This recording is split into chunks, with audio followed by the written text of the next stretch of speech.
Oftentimes, the smarter you are, the more successful you are, the more independent you are, then you operate highly in a masculine energy, okay? Because we have been bamboozled as women.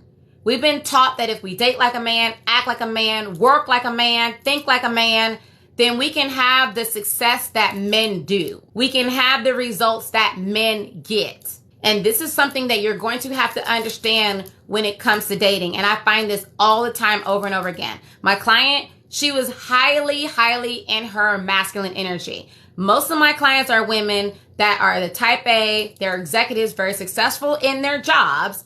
However, when it comes to dating, there is no success whatsoever. Because when you're this high achieving personality, you don't like being wrong. You don't like making mistakes. You don't like getting hurt, and you don't like feeling stupid. So then you do one of two things. You find somebody that's beneath you, who isn't worthy of you anyways, because then you feel that if he's beneath you, then you won't have to really worry about feeling rejected if it doesn't work out. It's a subconscious self-sabotaging on purpose, not by purpose, by accident on purpose type of deal, okay? You don't like missing the mark at all. And then you oftentimes attract the narcissist, and you oftentimes attract the babies, the man babies, the men that you have to take care of, the men who aren't willing to pour into you. And if they are pouring into you, they'll do a good job in the beginning, but they're not following that through. Also, as a successful woman, you're looking for a man to bring something to the table. And the way you're looking for if this man can match you is you're looking at your checklist. Does he have a good job? Does he have a good education, if that's your thing? Okay? Does he drive a nice car? Like, you're looking for the checklist. And the resume that he has can be great, but then he sucks as a man. Because the older that you get, the more baggage that he's going to carry.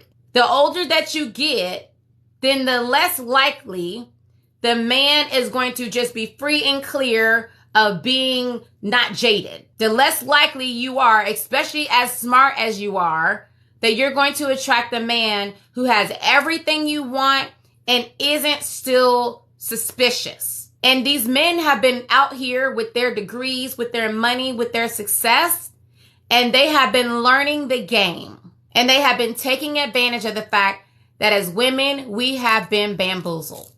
As women, as successful women, you are doing dating to your disadvantage. What you're doing, which repeats what your mother did, what your grandmothers did, what is in the movies, does not work when it comes to dating. It is contradicting the men that are showing up in this day and age. It is also going against the natural polarity of attracting the kind of man that you want.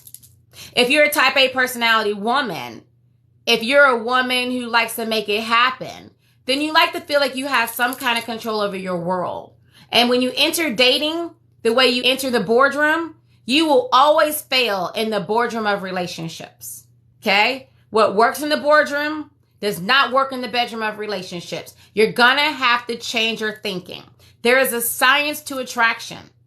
And when you are naturally a go-getter, when you're a natural overachiever, then you contradict the natural biochemical response to attraction that a man will have for you to be the kind of man that can settle down. Because in their brains, with the fact that now they can date women all the way in another country, they feel like they have all of these options. So you're going to have a different set of understanding on how to date in order to increase your options to be able to get the best option for you. A man who is effed up, unfaithful, and wants forever to love your soul. A man who isn't going to waste your time, but who's going to want to make you his missus and so important into you.